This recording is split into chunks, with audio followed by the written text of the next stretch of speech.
सिंध में धाड़ेल राज, सिंध में गुंडा राज, नामंजूर।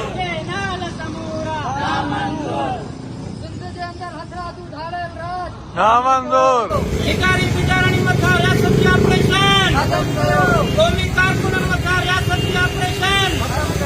जीअं सिंध महाल जे मरकज़ी सॾ ते सिंध में धाड़ेल राज जे ख़ात्मे, मासूम प्रिया कुमारी अनस तईम जी बाज़ियाबी, जबरी खंबे गुम कयल कारकुननि जी आज़ादी, मासूम रोहित कुमार जे कातलनि जी गिरफ़्तारी ऐं सिंध जे ज़मीन ऐं पाणी ते सरकारी कब्ज़े ख़िलाफ़ कराची, टंडोलयार, सकरंड, गंभट, मीरपुर ख़ास, सन, बान सैदाबाद, वारह, लाड़काणो, रतेदेरो, घोटकी, चेकबाबा समेत मुख़्तलिफ़ शहरनि में एहतजाजी मुज़ाहिरा कया विया।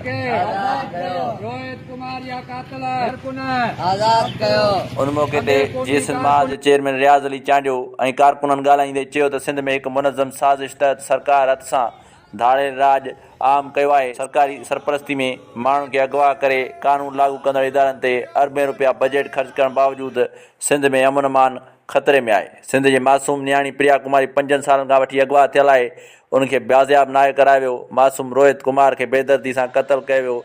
उन जा कातिल बि आज़ादु आहिनि। अनस तईम खे अगवा कयो आहे, जेको अॼु ताईं बाज़ियाब न थी सघियो। उनखे बि फौरी तौर ते आज़ादु करायो वञे। सिंध दर ख़तरनाक नशियावर मंशियात पुलिस गुजा इदारा ऐं हुक्मरान धुर जो कारोबार बणियल आहे। सरकारी सरपरस्ती में मंशियात ॻोठनि ऐं शहरनि में फ़रोख़्त कई पई वञे। सिंध जी लखें एकड़ ज़मीन कारपोरेट फार्म नाले ते कब्ज़ो कयो वियो आहे। सॼी सिंध में एहतजाज हो। सरकारी सरपरस्ती में धाड़ेल राज सिंध खे क़बूल न आहे। रेंजर्स ऐं पुलिस जो तादाद 4 लख जे लॻभॻि आहे सिंध में, पर अमुन न आहे।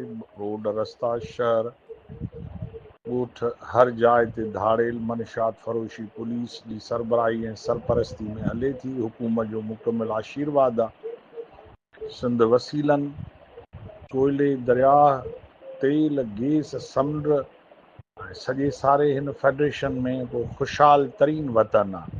पर हथरादू तरह बुख, बदहाली, तबाही आहे ऐं असांजा वसीला लुटिया था वञनि। ॿिए तरफ़ 18 सालनि खां करप्शन गर्दी आहे, धाड़ेल गर्दी आहे, मनुशात गर्दी आहे। जीअं माण्हू ख़ौफ़ जी ज़िंदगी गुज़ारनि। सिंध हिन खां निकिरी न सघे। सिंध पंहिंजे वजूद ऐं वतनी हैसियत ऐं पंहिंजे वसीलनि जो तहफ़ुज़ न करे सघे। त सिंध में हिकिड़ो कारो ऊंदाही जो दौरु आहे, जंहिंजी मज़म्मत था कयूं। हिन ज़ुल्म जे ख़िलाफ़ पुरअमन एहतजाज जारी। असांजे बहादुर जीअं सिंध महाल जे वाइस चेयरमैन मोहतरम साईं नवाज़ शाह भाई खे अचनि पंहिंजे ख़्यालनि जो इज़हार कनि। पीपल्स पार्टीअ खे 18 साल थिया आहिनि। सिंध जे इक़्तिदार आला ते सिंध जे हक़े हाकमियत ते क़ाबिज़ आहे। 18 सालनि में सिंध जी लखें एकड़ ज़मीन उहा पीपल्स पार्टी पाण कब्ज़ो कई आहे ऐं मुख़्तलिफ़ कब्ज़ा खोर टोलनि खे, दहशतगर्दनि खे, अफ़गाननि खे, पठाणनि खे, बिहारिन, बंगालिन, बर्मीन, मुख़्तलिफ़ कंपनियुनि खे ॾींदी रही आहे। हिन वक़्तु ग्रीन पाकिस्तान ऐं कारपोरेट फार्मिंग जो मनसूबो आंदो अथनि।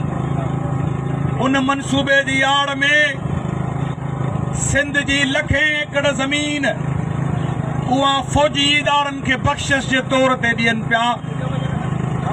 पीपल्स पार्टी चवे थी त असांखे इक़्तिदार में विहारियो, सॼी सिंध लिखी ॾियण जे लाइ तयारु आहियूं। सॼी सिंध खणी वञो, असांखे कुर्सी ॾियो, पोइ भले मथे ते रोज़ पातर हणंदा रहो, पर असांखे इक़्तिदार ॾियो। कराची जूं समूरियूं ज़मीनूं ॿाहिरियां टाउन खां वठी TH सिटी खां वठी जाम शोरे ताईं, बोस्तान जी सॼी पटी वेंदे ओ खीरथर जबल जे आख़िरी इलाइक़े कुते वारी क़बर ताईं, इन सॼे बोस्तानी जाबुलू पट्टी जूं ज़मीनूं पीपल्स पार्टी धाड़ेल जे हवाले करे छॾियूं। ज़िले ठटे जी, सिजावल ज़िले जी वदीन ऐं टंडे मामून खान खां वठी थर पारकर ताईं लखें एकड़ ज़मीन धाड़ेल जे हवाले थी वई। हिन वक़्तु ठटे ज़िले जी सूरत हाल इहा आहे त त ठटे ज़िले जे माण्हुनि खे जे नमूने सां सोड़ो कयो पियो वञे, ज़मीनूं पीपल्स पार्टी खसे पई, सुभाणे हालत इहा हूंदी। गैरत न कईसीं, मुड़ुस माण्हू थी पंहिंजा ॻोठ अबाणा माग पट कब्रिस्तान न बचायासीं त पीपला असांजी कब्रिस्ताननि जूं जेके ज़मीनूं आहिनि उहे बि विकणनि पिया, सुभाणे क़बर जे लाइ जाइ कोन। ॻोठ सामाणू मला 350 सालनि खां वठी इहो क़दीमी ॻोठ आहे जिते मला बिरादरी रहे थी। उते पीपल्स पार्टी ऐं DC ठटे जे सहूलतकारी ऐं सहकार सां हिकिड़ो रिटायर कैप्टन आहे नूरदीन पंजाबी, उनजो पुटु आहे हिकिड़ो गुंडो उसामा बिन लादन, जेको हथ में रोज़ पिस्टल खणी ऐं ॻोठाणनि खे धमकाए थो त ज़मीनूं ख़ाली करे वञे। 250 एकड़ ज़मीन ॻोठ जी हिन महिल ताईं उन रिटायर कैप्टन कब्ज़े में कई आहे। सरफ सोर ठटे ज़िले जे माण्हुनि जो पाणी खसे विया। ठटे ज़िले जे माण्हुनि खे बेमौत मारण जे लाइ मंशात जो कुथो कारोबार पीपल्स पार्टी पई करे। ठटे ज़िले में कब्ज़ा पीपल्स पार्टी थी कराए। करप्शन, अक़रबा परवरी, ज़ुल्म, नाइंसाफ़ी, ॾाढ जबर, हिकिड़ी करबला ऐं शाम ग़रीबा मढ़ियल आहे। ॾोहारी नज़र कोन था अचनि, कब्ज़ा खोर नज़र कोन था अचनि। ही मिसकीन मल्ला जेके सदियुनि खां वेठा आहिनि, उन्हनि खे को रिटायर कैप्टन अची करे चए थो त ॻोठ ख़ाली करियो। इहा बदमाशी आहे। उन बदमाशीअ जो ज़िम्मेदार सरकारी टोलो आहे। ज़िम्मेदार हिन ठटे ज़िले जो DC सूमरो आहे, जंहिं कूड़ा खाता ठाहिण जो कारोबार करे रखियो आहे। ठटे जी DC ऑफिस में हर ॿाहिरां माण्हू खे डोमिसाइल बि मिले, PRC बि मिले, शनाख़ती कार्ड बि मिले, ज़मीनुनि जा कागज़ बि मिलनि। अड़े सिंध जी यतीम खानू आहे छा? चोर चोरनि जा पुट, दहशतगर्द धाड़ेल जेके दुनिया मां अचनि, उन्हनि सभिनी खे कागज़ ठाहे ॾियो ज़मीनुनि जा। मलाहनि खे कागज़ नथा ठाहे ॾियो। छो? मला त मून जे दड़े खां वठी सिंध जा मालिक आहिनि। 5000 साल अॻे बि दरिया जे किनारनि ते मला आबाद हुआ। ही जेके रंगड़ आया आहिनि लूसी लूसी, इहे कल आबाद कोन हुआ। उन्हनि खे कागज़ ठाहे नथा ॾियो। माण्हू पंहिंजे ज़ाती सेल सर्टिफिकेट लाइ वञनि था त चवंदा रुश्वत ॾियो। DC ऑफिस में रेवेन्यू वारा वेठा आहिनि, माण्हुनि खे चवंदा रुश्वत ॾियो त पोइ सेल सर्टिफिकेट ठाहे ॾियूं।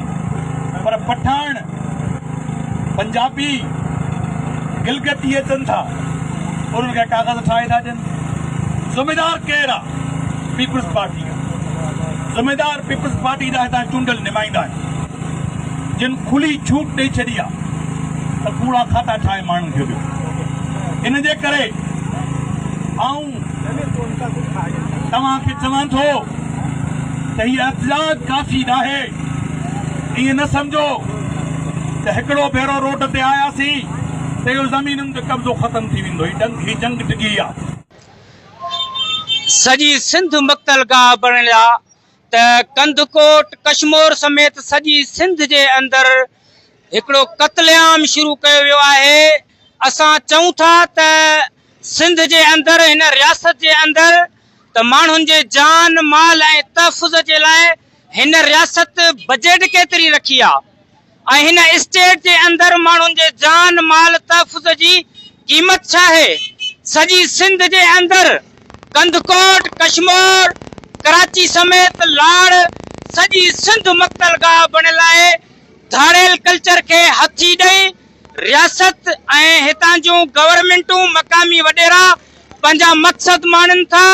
अवाम जे लाइ आज़ार बणियल आहे ऐं हिकिड़े पासे मोरे जे अंदरि वीचाराणी लिगारी जेके शाह लतीफ़ जा पारखो ऐं माक जे फुड़नि वांगुरु, शबनम जे फुड़नि वांगुरु शफ़ाफ़ किरदार आहिनि।